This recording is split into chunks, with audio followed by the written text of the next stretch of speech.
Kayaknya ini akan jadi next bucket list saya nih karena Kira-kira apa aja sih yang bisa terproteksi ketika Sobat Sevo pakai asuransi mobil? asuransi yang hari ini menjadi market leader di market industri asuransi.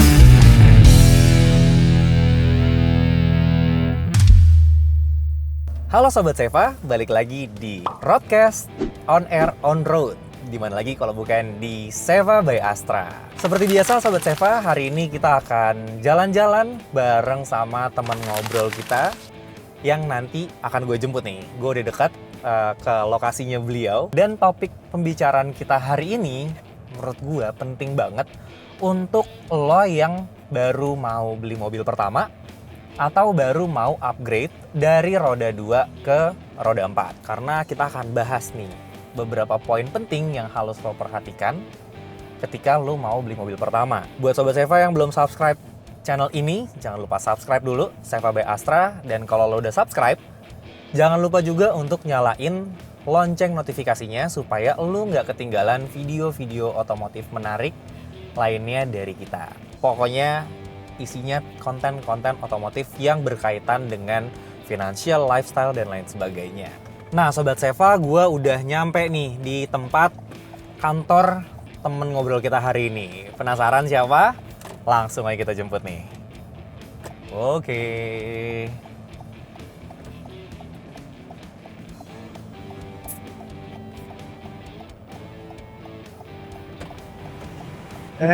Halo Mas Eki, apa kabar? Baik.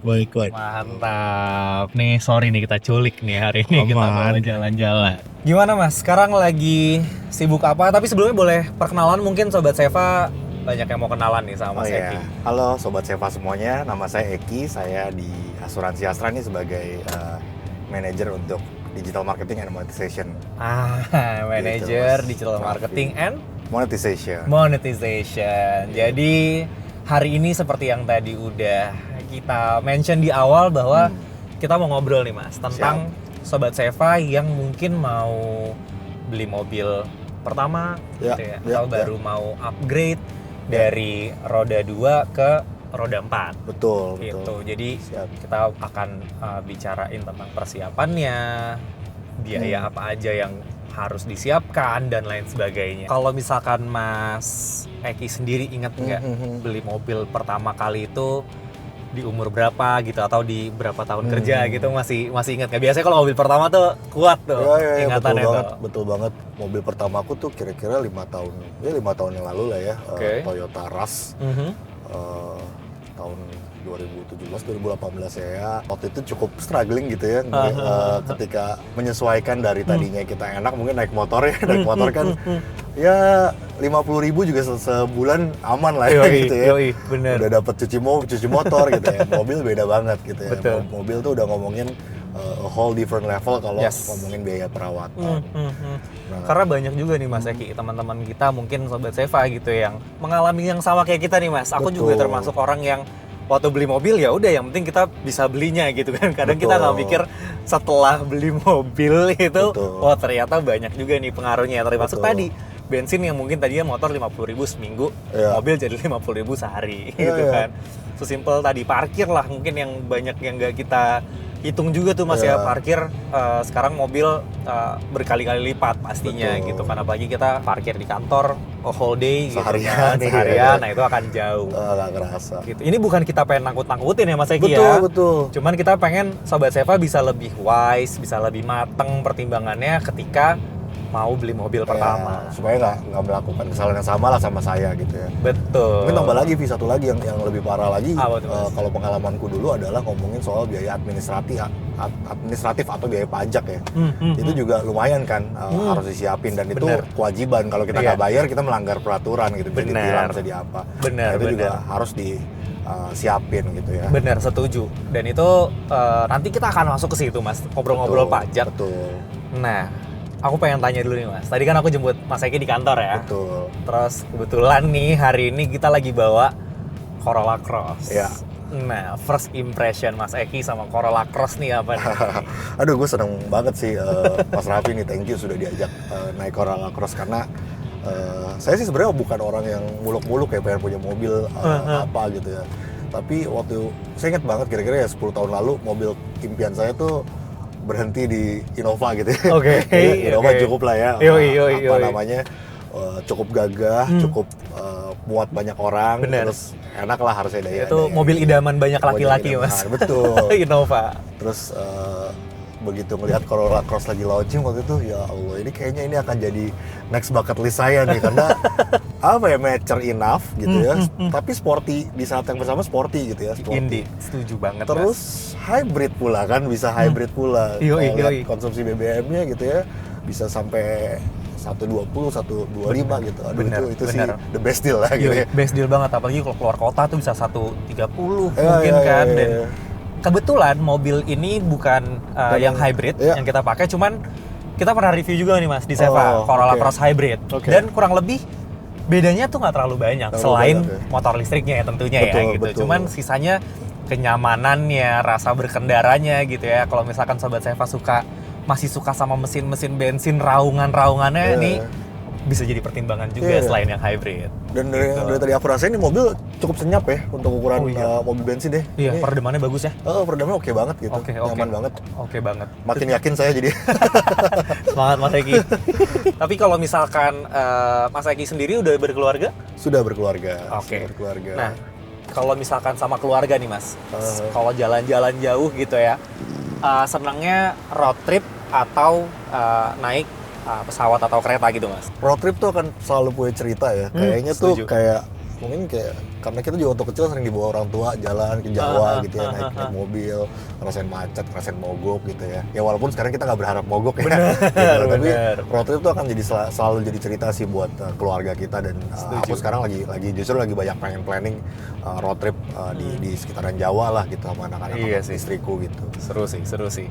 Nah, kalau menurut Mas Eki nih, mobil ini kira-kira dibawa buat road trip gimana kira-kira Corolla Cross ini? Wah, enak banget sih pasti. Road trip kan paling enak adalah road trip yang pasti, kalau ngomong road trip ada biaya bensin ya harus dipikirin ya. Betul. Kalau ini bisa hybrid dan dibawa jarak jauh sih pasti akan sangat menyenangkan membaca biaya yang dibutuhkan gitu ya. Betul. Karena memang yang kalau ketika road trip yang paling banyak mengkonsumsi budgeting itu pasti kan BBM ya Mas. BBM betul. BBM dan tol lah. Kalau tol ya udah nggak bisa kita akalin. Emang udah segitu. Cuman kan kalau BBM ada pilihannya nih, ada mobil bensin, ada mobil hybrid dengan keunggulannya masing-masing. Betul. Waktu beli mobil pertama nih Mas, Mas Eki itu punten belinya cash atau lewat lembaga pembiayaan? Terhitungnya cash lah ya. Cash. Dibantu sama kantor lah. Tapi pernah mengalami nyicil mobil akhirnya atau? Waktu sama orang tua dulu tahu lah ya, kita cicil mobil juga gitu. Oke. Nah, mungkin ya dari pengalaman Mas Eki, pengalaman teman Mas Eki gitu ya, dan dari dari informasi lain gitu. Ya. Ada tips nggak sih buat Sobat Seva nih yang mungkin baru mau nyicil mobil pertama nih, gimana sih menentukan DP yang ideal itu? Karena kan sekarang paket DP beragam ya Mas ya. Ada yang DP kecil, ada yang DP ideal, ada yang DP besar. Nah, kalau menurut Mas Eki tuh gimana menentukan DP yang pas? Ya kalau untuk kita beli mobil biasanya kan perusahaan pembiayaan sudah menentukan DP yang disesuaikan lah ya dengan kemampuan kita. Umumnya sih 25-30% dari harga kendaraannya. Kemudian ngomongin cicilannya juga seperti itu. Biasanya dia juga lihat dari penghasilan kita. Biasanya cicilan yang disyaratkan biasanya ya sepertiga dari penghasilan kita lah. Iya. 30% dari total income per bulan. Betul. Gitu. Nah, karena gini Sobat Seva, kalau misalkan sekarang kan banyak nih promo misalkan ya ditawarin sama sales mobil gitu. Ini DP 10 juta, ini DP 15 juta gitu. Itu sebenarnya bukan yang scamming juga, itu lebih ke alternatif lah ketika kita misalnya tabungannya masih belum bisa 30% dari harga mobil. Let's say sekarang average kita ambil 250 kali ya, berarti kan DP sekitar 60-70 jutaan gitu kan. Nah, tapi dengan paket kredit atau DP rendah yang 15 juta, 20 juta itu bisa juga, tapi dengan konsekuensi cicilannya akan lebih besar meningkat gitu. Dan memang ada orang-orang yang bisa menyesuaikan model seperti itu gitu ya. Jadi nggak ada yang salah Mas ya. Nggak ada yang salah, mau DP kecil, mau DP besar, yang penting kita udah punya plan nih gimana cara bayar mobilnya. Betul. Gitu. Nah, kalau selain DP nih Mas Eki, Ya. kira-kira yang perlu disiapin tuh apa lagi? Bedanya kita beli mobil sama beli barang lain dalam kehidupan kita, terutama kalau kita lagi beli pertama ya. Mobil itu kan aset ya masuknya ya. Betul. Jadi butuh sesuatu buat ngejagain nih. Jadi kadang-kadang kita bilangnya ada dana darurat lah ya. Ya. Kalau misalnya mobilnya tiba-tiba baret lah atau ketabrak lah gitu ya, atau butuh perbaikan apalah gitu ya. Biasanya ada dana darurat. Oke. Nah, cuman problemnya biasanya orang merasa dana darurat yang saya harus siapkan berapa? Misalnya mobil saya 200 juta. Kan bisa kejadian dari mulai let's say 200.000, 300.000 karena baret, atau sampai ya maaf kata misalnya kehilangan mobil gitu ya, atau mobilnya tertabrak cukup parah gitu ya. Jadi dana yang disiapkan harus cukup banyak tuh. Bener. Nah di sini sebenarnya kebetulan aku dari perusahaan asuransi, jadi asuransi itu hadir buat sebenarnya mindahin resiko yang ada supaya teman-teman nggak usah bayar resiko itu terlalu besar dan dipindahkan resikonya ke perusahaan asuransi dengan bayar premi aja.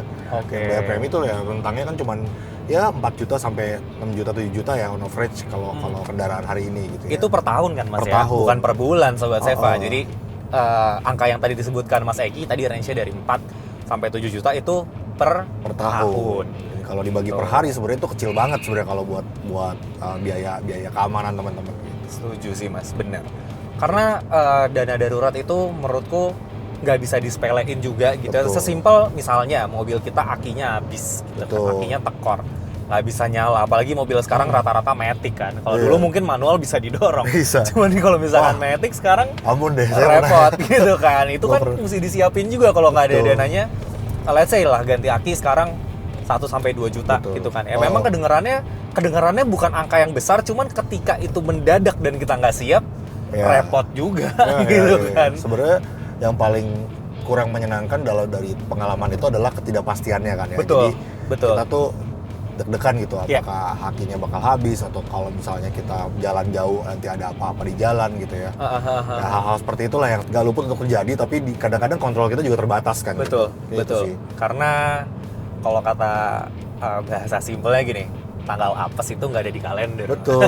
gitu kan. Betul. Kayak kemarin baru kejadian beberapa hari lalu lah, beberapa waktu lalu ada yang di MBZ itu kan ada ada musibah kecelakaan. Betul. Gitu. Itu kan nggak akan, yang nyetir kan nggak akan mikir dari rumah bahwa kayaknya hari ini kecelakaan kayak gitu kan. Nggak ada yang bisa tahu sih. Kita nggak ada yang bisa tahu, nggak ada yang bisa prediksi gitu. Jadi pentingnya kita punya lembaga yang bisa mengakomodir ketenangan. Betul, gitu ya. mengalihkan resikonya, mengalihkan resikonya gitu ya, which adalah insurance company. Betul, insurance gitu company. kan. Kalau di insurance company itu Mas, misalkan kita ngomong in general dulu deh Mas, gitu ya. In general deh, asuransi mobil. Nah, itu apa aja tuh Mas yang bisa di cover gitu ya, supaya nanti Sobat Seva mungkin yang baru beli mobil punya gambaran nih bahwa kalau misalkan pakai asuransi mobil artinya memang sepenting itu. Karena gini Mas, beberapa orang menganggap punya asuransi mobil itu sebagai opsi aja. Betul. Gitu kan ya, kayak nggak ada juga nggak apa-apa gitu kan, mobilnya tetap jalan dan lain sebagainya. Benar. Cuman mungkin Mas Eki bisa jelasin nih, kira-kira apa aja sih yang bisa terproteksi ketika Sobat Seva pakai asuransi mobil? Memang realitanya hari ini asuransi itu mungkin di stigma di masyarakat masih kurang baik ya. Jadi ini juga seiring dengan literasi keuangan kita yang masih cukup rendah. Jadi mungkin sebelum saya ngomongin apa yang di cover, yang pertama adalah kalau orang mau beli asuransi itu harus bisa benar-benar mengerti nih apa yang bakal didapat sama dia. Salah satunya dengan nonton konten kita ini kali ya. Benar. Benefit-benefitnya nanti kasih tahu nih sama Mas Eki. Walaupun nanti juga teman-teman bisa nanya lah ke petugas asuransi atau petugas pembiayaannya tentang perlindungan yang diberikan di asuransi. Itu penting banget karena produk asuransi itu kan bukan produk fisik ya. Ini produk perjanjian, produk jasa gitu. Jadi harus cukup clear lah untuk teman-teman semua bisa tahu apa yang dilindungi dan apa yang enggak, sehingga benar-benar bisa memanfaatkan produknya gitu. Nah, kalau ditanya apa yang di cover, dari mulai yang pertama yang paling jelas adalah tabrakan gitu ya, benturan, keserempet gitu ya, kejatuhan benda, misalnya let's say buah dari pohon kalau lagi parkir gitu ya, terus kebakaran, kecurian gitu ya, perbuatan orang jahat, terus bahkan kalau kita lagi nyebrang nih, misalnya mau keluar pulau, mau ke Lampung gitu ya, ketika kita lagi melakukan penyeberangan, mobilnya nggak gerak nih, tapi mobilnya di kapal ya. Selama kapalnya memang di bawah Dirjen Perhubungan Darat gitu ya, resmi kapalnya, kejadian apa-apa, itu semuanya ditanggung sama perusahaan asuransi. Oke. Terus ini juga Vi, banyak pertanyaan yang nanya ke saya nih. Sebenarnya asuransi itu mengcover, atau pertanyaan saya biasanya kelalaian tuh di cover nggak sih sama asuransi gitu. Oke ya, menarik. Ini pertanyaan menarik. Paling dasar gitu ya. Iya. Ketakutannya, oh enggak, ini kan kesalahan saya jadi nggak di cover. Sebenarnya asuransi mengcover kelalaian selama kelalaian itu tidak dikecualikan. Oke. Jadi misalnya ada pengecualian kalau kelalai tapi nggak punya SIM gitu ya. Nih, Raffi punya SIM kan ya? Alhamdulillah punya Mas. Alhamdulillah punya. Nah, kalau misalnya kita lalai dan ditemukan kita nggak punya SIM, tentu nggak bisa di cover. Karena orang yang tidak punya SIM dianggap orang yang tidak memiliki kemampuan lah ya. Negara tidak mengakui kemampuan menyetirnya gitu. Benar. Nah, terus misalnya lagi kelalai karena nabrak karena di bahu jalan gitu ya. Oke. Itu kelalaian, tapi karena memang kita dari awal sudah mengambil resiko pindah ke bahu jalan. Nah, itu nggak di cover. Nah, itu mungkin sedikit yang tidak di cover ya. Tapi paling penting adalah saya paling seneng kalau ngomong ke customer atau ke teman-teman saya gitu ya. Belajar dari asuransi yang paling gampang adalah tanya yang nggak di cover apa. Benar. Gitu. Karena sebenarnya selain yang di situ harusnya bisa di cover gitu. Iya sih. Kalau untuk pengalamanku pribadi nih Mas di pakai asuransi gitu ya. Bahkan ketika kita ada musibah di jalan, nundul mobil orang, sesimpel nundul mobil orang gitu ya, atau kita nggak sengaja meleng nyerempet mobil orang, ternyata menariknya adalah yang di cover bukan mobil kita doang. Betul. Gitu kan ya, ada mobil yang orang yang terdampak sama musibah kita juga ternyata kena cover. Betul, ya Mas ya. atau disebut tanggung jawab perluasan tanggung jawab hukum pihak ketiga. Jadi sebenarnya kita juga punya perluasan yang namanya tanggung jawab hukum pihak ketiga, di mana kita bisa manfaatkan itu buat kalau kita sebenarnya digugat gitu ya, digugat itu tapi nggak harus dalam setting pengadilan gitu. Cukup adanya surat gugatan dari korbannya gitu ya, tertulis tangan pun nggak apa-apa sebenarnya gitu ya. Misalnya nggak selalu ngomongin kita nabrak orang mobil gitu ya, bahkan kita nabrak pagar orang. Misalnya kemarin nih ada kasus nabrak showroom gitu ya. Oh iya, tuh. Lagi parkir atau apa. Nah, itu biaya perbaikan showroomnya itu sebenarnya bisa di cover dari asuransi tanggung jawab hukum pihak ketiga atau TJH yang lebih bilang. Tergantung polisnya juga kali. Betul, tergantung pertanggungannya apakah ada gitu. Jadi atau bahkan saya pernah punya pengalaman juga, nasabah kita pakai asuransi itu untuk biaya medis korban yang ditabrak gitu. Nah, itu bisa dipakai juga buat bahkan itu yang diasuransiin mobilnya, yang di cover korbannya gitu. Jadi karena ada tuntutan untuk ganti rugi biaya medis, nah itu bisa di cover. I see. Seru nih. Gitu. Nah, kalau di Astra sendiri Mas, itu ada produk asuransi kan pasti. Betul. Kan, which adalah Garda Auto satunya kan. Nah, di Garda Auto sendiri Mas, kelebihannya, let's say gini deh, ketika nanti Sobat Seva nanya, kenapa ya gue harus pakai produknya Garda Auto nih? Nah, kira-kira gimana tuh Mas Eki? Ya sebenarnya di luar, kalau saya jualan tuh biasanya saya bilang saya ini orang Garda Auto. Karena asuransi pasti kalau saya bilangnya bagus-bagus gitu ya. Pasti dong. Tapi di luar, ini bisa jadi referensi awal lah ya teman-teman buat tahu soal produk Garda Auto gitu ya. Garda Auto itu salah satu asuransi yang hari ini menjadi market leader di market industri asuransi gitu. Kita itu ada secara pertanggungan dulu, ada komprehensif dan ada total loss gitu ya. Komprehensif itu mengcover benturan parsial atau risiko parsial yang tadi ada baret-baret, kejatuhan pohon gitu dan juga total gitu. Kalau misalnya resikonya cukup parah gitu ya, sampai ada kerusakan total di atas 70%, nah itu bisa di cover oleh komprehensif. Kalau total loss only itu hanya mengcover kerusakan total aja. Secara premi akan lebih ekonomis, tapi tentunya coveragenya tidak seluas yang komprehensif. Nah, dibalik lagi ke kebutuhannya. Kita juga ada produk namanya Garda Auto dan Garda Auto Light. Kalau Garda Auto itu produk yang kita udah jual lama sebenarnya. Ini full feature lah, semua fiturnya ada. Sedangkan Garda Auto Light itu sebenarnya kita punya rekanan-rekanan bengkel yang bisa dipilih oleh nasabah untuk melakukan perbaikan gitu. Kan kalau misalkan mungkin bahasa simpelnya gitu ya, asuransi kan kalau yang dari aku nih Mas, dari sudut pandang orang awam gitu ya. Asuransi itu jenisnya ada dua, ada all risk, ada TLO. Betul. Gitu kan ya. Biasanya yang dikasih pilihan itu aja, Pak, mau all risk apa TLO, all risk apa TLO gitu kan ya. Mungkin secara sederhananya tadi aku coba simpulin yang dari Mas Eki jabarkan gitu ya. Kalau all risk itu berarti yang tadi ya Mas, kita nyerempet, mobil kita lecet, mobil orang lecet segala macam, itu di cover sama asuransi gitu ya, dengan term and condition. Walaupun sebenarnya istilah all risk tuh sebenarnya udah ditinggalkan sama perusahaan asuransi, tapi memang di masyarakat masih lazim ya. Bener. Karena kalau aku all risk tuh, all risk tuh jadinya kesannya semua resiko bisa di cover. Padahal balik lagi ke tadi pembahasan kita, ada resiko yang tidak di cover dan dinyatakan dalam polis gitu. Dimana itu yang harus dipelajari sama teman-teman semua sebelum milih asuransi. Gitu. Karena butuh ini sih mas, saya sebenarnya butuh kolaborasi atau kerjasama antara klien dan juga agent yang menjabarkan, dan kliennya juga yang punya apa ya, tanggung jawab untuk tahu lebih detail gitu kan ya, all-risk itu apa sih gitu kan. Dan itu memang hak dari klien dan hak dari tertanggung atau nasabah buat menanyakan gitu, jadi nggak usah takut kalau kalian banyak nanya gitu ya.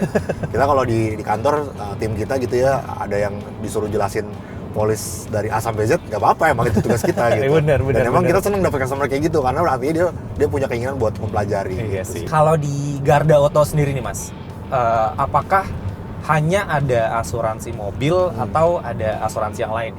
Ya, jadi perusahaan kita namanya Asuransi Astra, dan salah satu produk flagshipnya adalah Garda Auto gitu ya. Tapi sebenarnya secara perusahaan kita jual banyak produk ya. Ada asuransi kesehatan untuk perusahaan namanya Garda Medica, ada asuransi untuk motor yang bisa kalau beli di leasingnya Astra itu ada Garda Motor dari kita juga.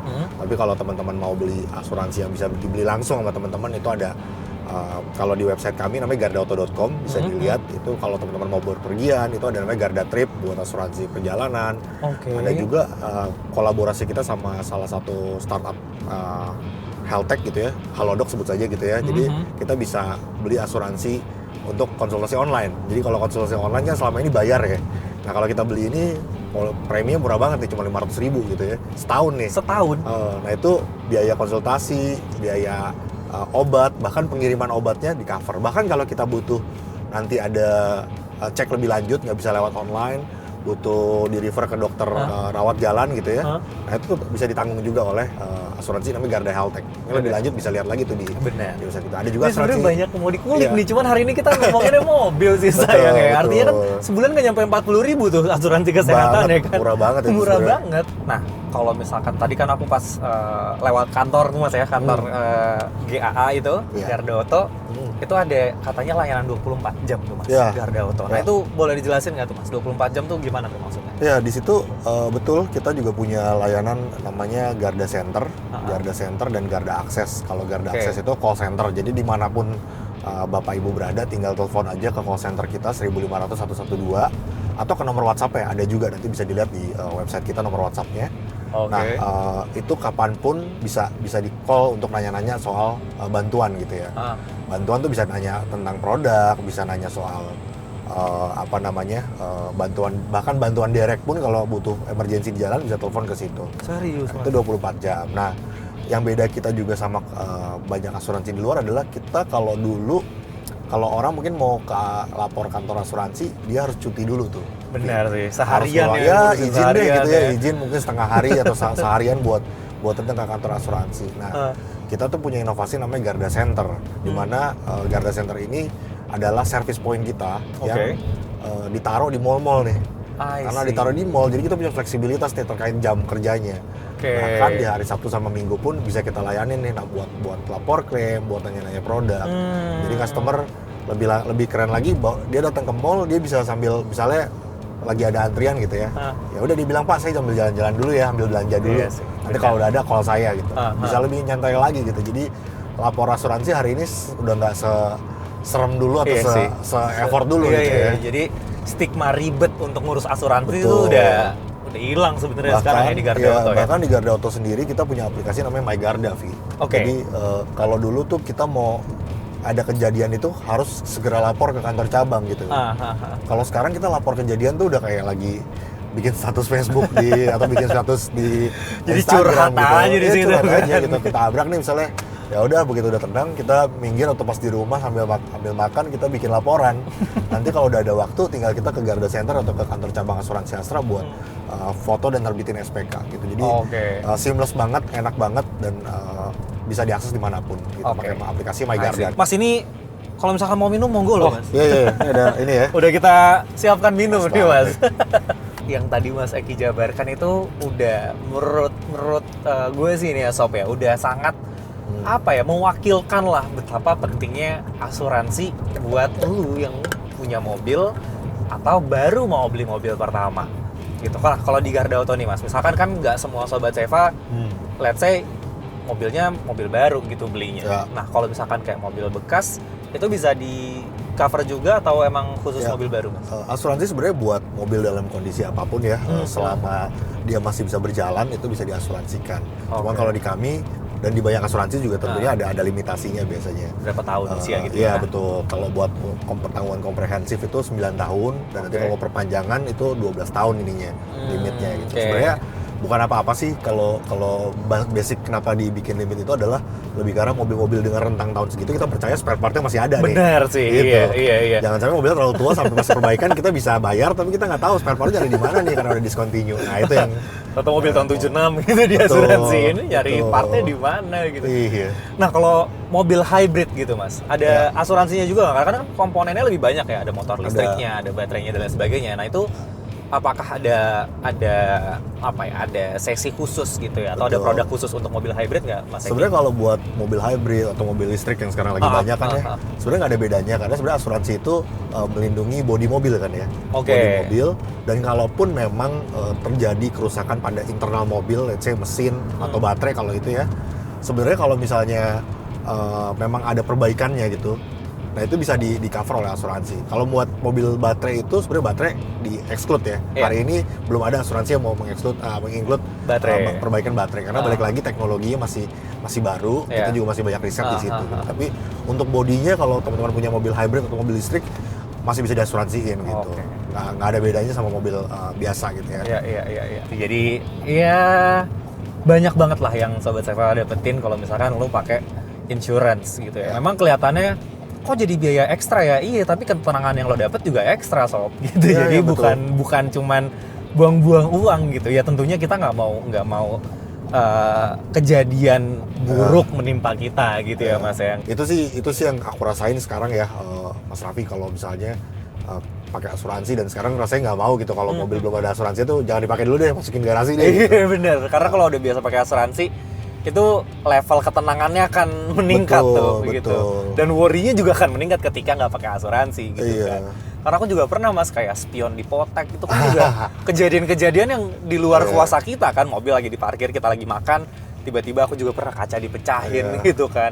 Itu kan yang kitanya juga nggak lalai gitu kan, parkir di tempat yang tepat, cuman emang ada pihak yang usil gitu. Jadi ya tadi ya spion patah, kaca pecah dan lain sebagainya. Nah, karena punya asuransi dan itu juga kita jadi bagian dari korban tindakan kriminal, itu cepet banget sih Mas, langsung diganti kanan kiri, kaca langsung diganti. Itu ya bener, bring peace of mind to the million, itu aku setuju banget sih. Pengecualian polis deh Mas gitu ya untuk asuransi itu ada nggak sih Mas, misalnya mobilnya dipakai untuk hal yang online gitu ya. Taksi online itu gimana tuh Mas? Itu bener tuh, itu lumayan banyak ya. Kita kan tahu ya hari ini kita punya opsi untuk menggunakan mobil kita untuk sumber penghasilan tambahan ya, kegiatan ekonomi lah ya buat cari uang gitu ya.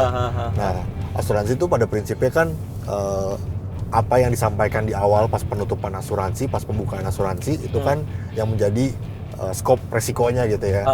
Jadi ketika ada perubahan gitu ya, dan perubahan itu mengakibatkan meningkatnya resiko, nah itu sebenarnya jadi tidak di cover, dan itu memang sudah ditulis di klausulnya. Jadi kalau mobil pribadi sama mobil rental atau taksi online itu secara resiko beda. Tapi bukan berarti nggak bisa di cover.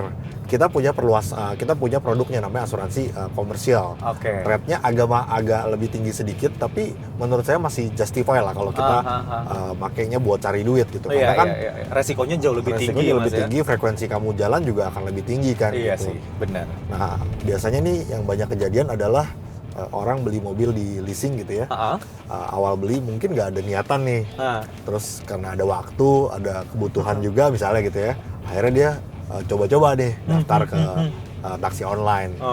Nah, tapi dia nggak sadar bahwa sebenarnya asuransinya dia tuh adalah asuransi pribadi, bukan asuransi komersial. Nah, jadi yang harus dilakukan apa ketika kita memutuskan untuk jadi taksi online, datang aja langsung ke kantor kita atau telepon ke call center kita tadi 1500 112, minta untuk di-endorse istilahnya, untuk di-upgrade lah ke komersial. Nanti ada biaya yang harus ditambahkan. Nah, nanti kalau kejadian apa-apa pas lagi pakai taksi online, tetap di-cover, nggak ada masalah. Kalau untuk banjir, Mas, term and condition-nya itu apa aja yang di-cover dan yang tidak di-cover tuh banjir yang seperti apa sih? Gitu. Nah, banjir itu kan sebenarnya pada dasarnya tidak di-cover, tapi ada perluasan banjir namanya. Jadi teman-teman harus cek lagi nih, apakah polis teman-teman itu sudah include perluasan banjir apa belum. Kalau belum, dan ada kebutuhan, misalnya kamu tinggal di daerah yang mungkin terjadi banjir gitu, ya nggak apa-apa, itu upgrade ini aja, minta perluasan banjir gitu, sehingga nanti kalau ada apa-apa bisa di-cover. Nah, banjir sendiri mungkin yang biasanya terjadi, misalnya di rumah kebanjiran gitu ya, tiba-tiba kerendam mobilnya gitu ya, akhirnya nggak terselamatkan. Nah, kalau udah ada perluasan banjirnya itu di-cover. Lagi di jalan gitu ya, tiba-tiba nggak sempat kemana-mana, akhirnya naik, nggak bisa di-cover tuh gitu ya. Ketika ada perluasan banjirnya, lagi di gedung parkir terendam gitu ya, itu di-cover juga. Nah, biasanya yang nggak di-cover adalah ketika sudah tahu nih area situ banjir, dia nerobos. Terbukti dia nerobos gitu ya, dan akhirnya menyebabkan mobilnya kebanjiran. Nah, itu bisa jadi ada potensi tidak di-cover oleh kita gitu sih. Nah, kalau misalkan Sobat Seva mau tahu lebih lengkap nih, Mas, tentang asuransi Garda Auto, itu bisa diakses di mana, Mas? Kita punya website untuk penjualan. Kalau secara company ada website namanya asuransiastra.com gitu ya. Tapi kalau misalnya mau lihat produknya, bisa mampir ke website kita gardaauto.com. Gardaauto.com. Tadi asuransi itu sebagai biaya darurat gitu ya, dana darurat untuk dipersiapkan selain DP ketika kita mau beli mobil. Nah, selanjutnya adalah biaya pajak gitu ya. Jangan sampai Sobat Seva bisa beli mobilnya nggak bisa bayar pajaknya. Betul. Gitu. Tadi Mas Eki juga udah bilang di awal bahwa itu kalau misalkan kita nggak bayar artinya kita melanggar gitu kan. Banyak banget nih karena mobilnya bagus, pajaknya mati gitu kan. Betul. Itu ternyata ya Mas, kalau based on apa ya, research gitu atau survei aku ke teman-teman terdekat lah gitu. Bukan karena mereka nggak semuanya yang nggak bayar pajak karena mereka nggak punya uang untuk bayar pajak, tapi kadang mereka nggak punya waktunya untuk bayar pajak gitu karena, ya. Mirip-mirip lah ya sama dulu. Kalau zaman dulu ngurus asuransi bayar pajak tuh butuh cuti juga. Harus ke Samsat ngantri gitu kan, panas-panasan. Kadang bingung harus kemana dulu. Belum disamperin sama calo-calo gitu kan.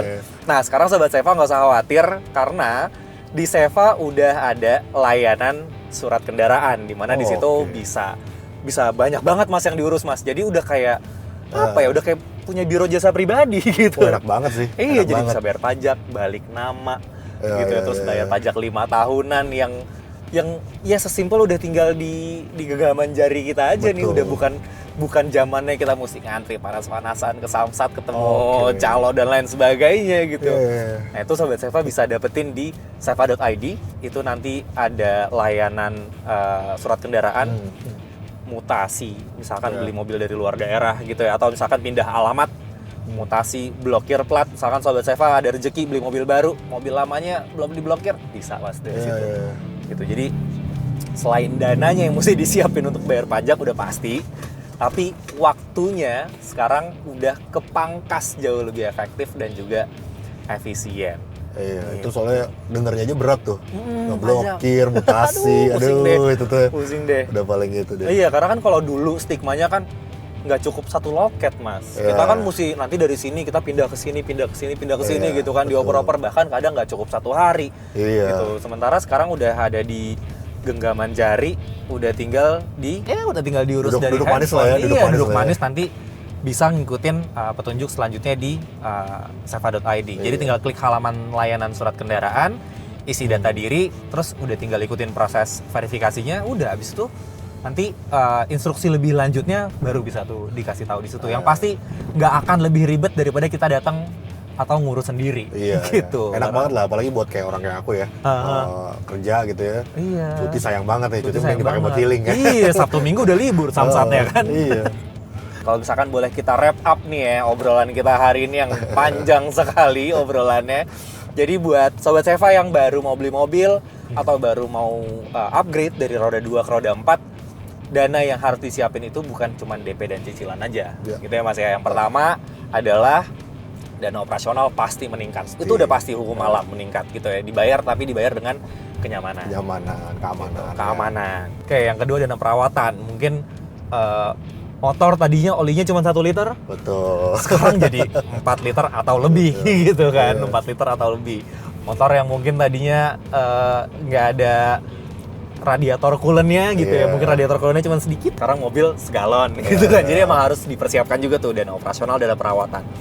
Dana asuransi atau dana darurat lah ya, betul. Dana darurat. Let's say ada kejadian di jalan kayak tadi, aki habis, ban kamu sobek, itu kan juga nggak bisa kita hindarin kan gitu. Ban sobek, ada ban serep. Kalau ban serepnya sobek juga, baru pusing tuh habis itu kan. Betul. Itu, dan kalau misalkan ada amit-amit kejadian di jalan kayak bentuknya crash gitu ya, dan kecelakaan dan lain sebagainya, itu harus disiapin. Dan kalau misalkan kita nggak punya lembaga yang bisa menjamin itu biayanya akan gede banget. Bahkan bisa lebih mahal dari harga mobilnya, Mas. Betul. Karena ada ganti rugi yang mesti dibayar dan lain sebagainya. Gitu terutama waktu juga ya. Waktu benar. Amit-amit mobilnya hilang. Itu kan juga kalau misalkan nggak ada proteksi sama sekali, ya udah habis hilang bengong aja kan. Beli mobil lagi, nabung dari awal lagi. Sementara kalau misalkan ada penjaminnya, ada yang bisa mentransfer resiko kejadian di jalan, itu kan kita akan jauh lebih tenang. Apalagi kalau asuransinya kredibel kayak Garda Auto, gitu kan. Itu kan juga harus dilihat juga, memilih produk asuransinya juga mesti dilihat gitu. Tapi kalau Garda Auto ya udahlah beres lah gitu ya. Aman. Nanti bisa dicek-cek aja di gardaauto.com ya, Mas ya. Betul. Dan yang terakhir adalah biaya bayar pajaknya gitu. Karena yang namanya kita beli mobil pakai jalanan itu nggak gratis sob gitu kan. Jadi kayak bayar pajaknya, mungkin kalau misalkan dari pengendara motor juga bayar pajak gitu kan. Nah tapi ketika upgrade ke mobil, ya jumlah pajaknya juga pasti akan disesuaikan meningkat gitu kan. Karena kita juga pakai jalannya lebih banyak gitu kan. Ya karena ada fasilitas yang harus kita gunakan dan harus kita bayar ke pemerintah, adalah pajak. Dan kalau misalkan emang udah siap nih, gue bayar pajak tuh nggak ada isu misalkan ya Sobat Seva, gue nggak ada isu sama biaya pajak dan sebagainya, cuman gue nggak punya waktu aja. Betul. Harus misalkan, let's say ya ada opsi pakai biro jasa, cuman kan itu artinya ada add cost lagi kan, kita harus bayar biro jasanya lagi dan lain sebagainya. Belum kalau misalkan kita nggak kenal amat, ada potensi ditipu juga gitu. Betul. Nah sekarang di Seva ada layanan surat kendaraan yang bisa ngurus segala hal soal surat-surat kendaraan, dan termasuk pajak, blokir plat, mutasi dan lain sebagainya lah gitu ya, cukup di genggaman jari. Kurang lebih itu Sobat Seva poin-poin yang harus diperhatikan ketika kita mau beli mobil pertama, apa yang harus disiapkan selain DP-nya gitu. Ini Mas Eki keren banget sih ngobrol-ngobrol hari ini, ngejelasinnya tuh aku sebagai orang awam tuh ini loh Mas, langsung ngerti langsung ngerti. Oh, insurance tuh ini. Karena kalau kita baca kontrak setebel ini Mas kontraknya kan. Kalau baca satu-satu susah. Karena sebenarnya juga saya masuk ke asuransi Astra juga basicnya punya curiosity juga, kenapa sih orang banyak yang nggak ngerti asuransi gitu ya. Sebenarnya memang wajar gitu, karena namanya kontrak itu pasti tebal gitu ya. Benar. Harus ditulis sejelas-jelasnya. Tujuannya juga buat melindungi konsumen kan. Betul. Memang butuh cara buat nyampeinnya dengan cara yang baik. Dengan cara yang simple, cara yang mudah gitu, bercerita. Setuju Mas. Oke Sobat Seva, pokoknya kalau misalkan emang lu pengen tahu lebih lanjut soal produk-produknya Garda Auto, lo bisa follow sosial medianya aja di garda.auto ya Mas ya. Dan itu ada di mana aja Mas? Instagram ada? Instagram ada, di Facebook ada, dan sosial media lain pokoknya dicek aja deh. Dan kalau misalkan pengen tahu produk asuransinya Astra selain Garda Auto, ada di mana Mas? Bisa lihat websitenya juga di gardaauto.com atau di Instagram di @asuransiastra. @asuransiastra. Dan kalau misalkan lu mau tahu layanan soal urus-urus surat kendaraan yang cuman lewat ujung jari aja, lo bisa cek sosial medianya Seva by Astra. Kalau misalkan ada request nih, kira-kira abis ini kita mau bahas apa, Mas Raffi bahas ini dong, Bang bahas ini dong, itu komen aja di kolom komentar. Pasti kita baca kok, tenang aja, kita baca dan akan kita akomodir. Kita akan datangkan expert lain seperti Mas Eki ini yang memang sudah ahli di bidangnya gitu. Kalau gitu thank you for watching Sobat Seva. Saya Raffi, saya Eki. Jangan lupa saksikan Roadcast di episode selanjutnya. Roadcast, hit the road with Roadcast. Bye. Bye.